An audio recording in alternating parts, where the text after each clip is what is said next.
Assalamualaikum warahmatullahi wabarakatuh.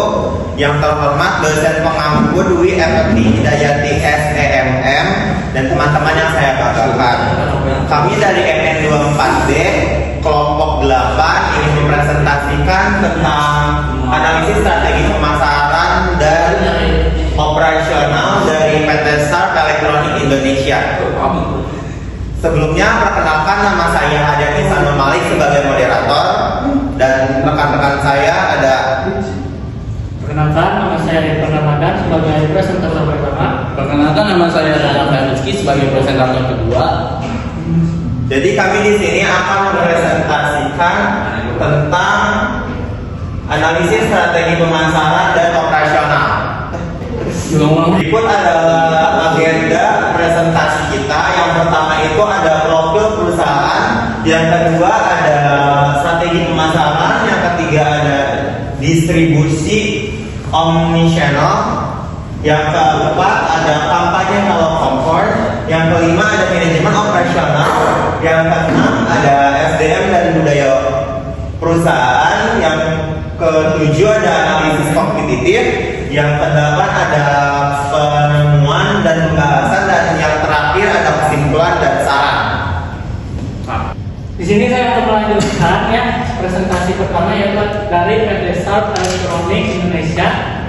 Yang pertama, tahun berdiri 2013, karyawan kurang lebih 5.000, luas pabrik 100.000 meter persegi. Terus pusat layanannya ada 500 lebih. Terus anak perusahaan Sharp Corporation Jepang berdiri pada 1912, beroperasi di Karawang International Industry KIC sejak 2013, merupakan joint venture antara Sharp Jepang dan mitra lokal Indonesia. Lini produk utama yaitu ada televisi LED, air conditioner atau AC, kulkas, mesin cuci, elektronik rumah tangga, microwave dan oven, smartphone dan air purifier. Selanjutnya ada strategi pemasaran marketing mix 4T.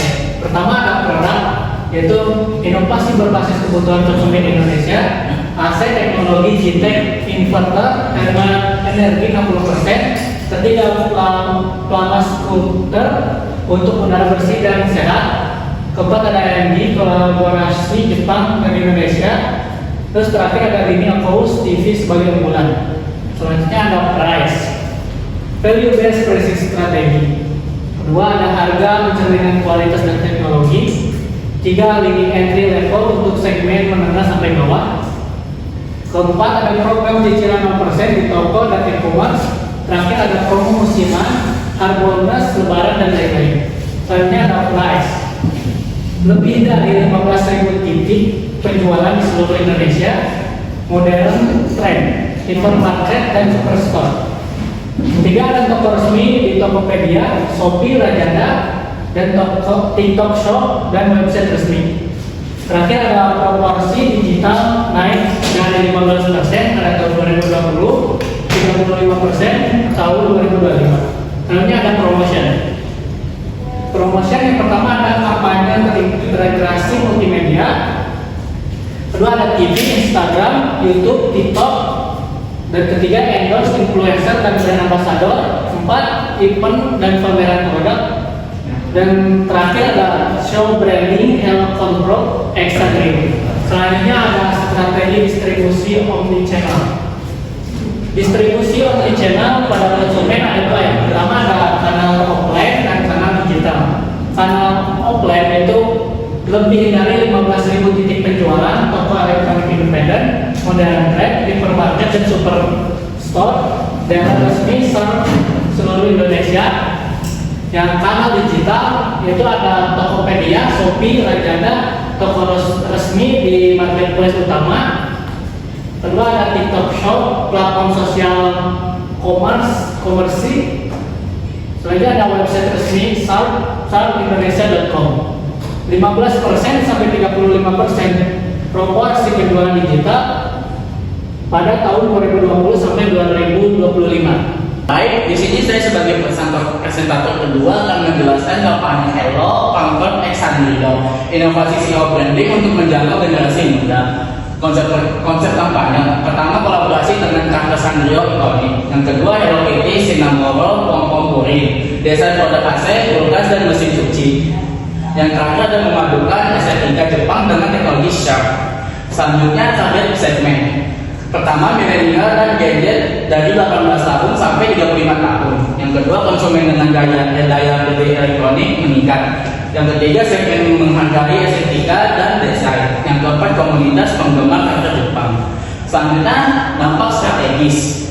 Pertama, perluasan pasar segmen yang lebih mudah. Yang kedua, CEO branding, sinergi brand equity 2 merek.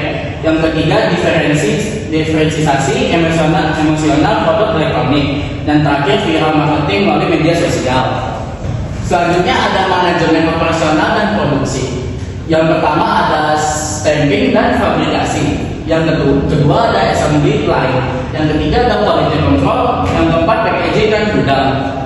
Lean manufacturing, eliminasi pemborosan atau waste di setiap tahap produksi. Just in time atau JIT, komponen dipasok sesuai kebutuhan harian untuk meminimalkan biaya penyimpanan.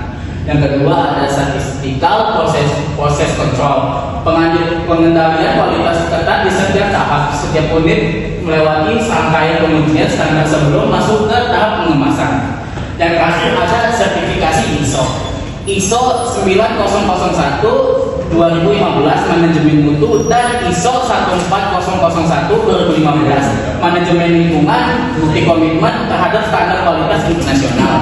Selanjutnya ada manajemen SDM dan budaya perusahaan. Kaizen perbaikan berkelanjutan. Dan yang pertama ada pelatihan teknis, rutin untuk karyawan produksi, standar operasional dan keselamatan kerja. Yang kedua ada pelatihan kepemimpinan, program khusus untuk level supervisor dan manajer. Yang ketiga ada program pertukaran, karyawan dikirim ke sang depan untuk transfer knowledge dan best practice. Yang keempat ada nilai Kaizen, budaya perbaikan berkelanjutan ditanamkan ke seluruh karyawan sebagai inti operasional.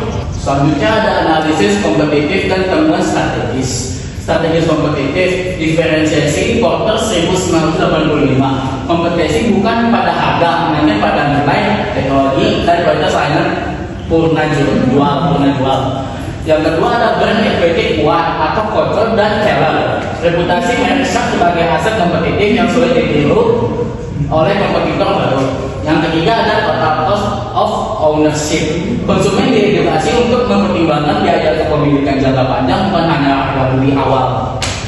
Temuan kunci kunjungan. Penjualan digital tumbuh dari 15% sampai dengan 35% dalam 5 tahun dari 2020 sampai 2025. Selanjutnya ada kampanye Hello Comfort membuktikan emotional branding efektif untuk memperluas segmen. Yang ketiga ada Kaizen dan Lean manufacturing terbukti meningkatkan efisiensi operasional pabrik Karawang. Yang keempat ada sinergi antara R&D Jepang dan lokal menghasilkan produk relevan untuk mungkin profis. Dan yang terakhir ada lebih dari 500 pusat layanan resmi menjadi kumpulan purna jual dibanding kompetitor. Gas. Oke, yang terakhir itu ada kesimpulan dan saran. Kesimpulan dari materi kami yaitu strategi diferensiasi berbasis teknologi dan manajemen berhasil mempertahankan posisi kompetitif SAP.